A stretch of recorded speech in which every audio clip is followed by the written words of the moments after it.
Základná organizácia UNSS číslo 22 Lučenec leží na križovatke ciest. Sever-juh, východ-západ.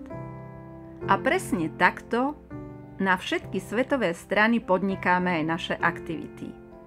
Jedno či viac denné výlety, projekty z rôznych oblastí, tvorivé dielne vo vlastnej réžii či uskutočnené v iných inštitúciách.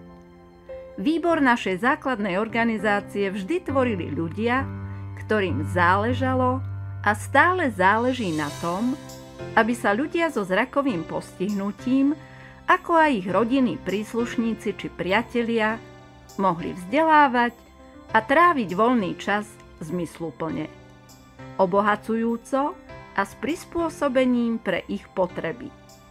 Sme tu aj pre teba. Pridaj sa k nám.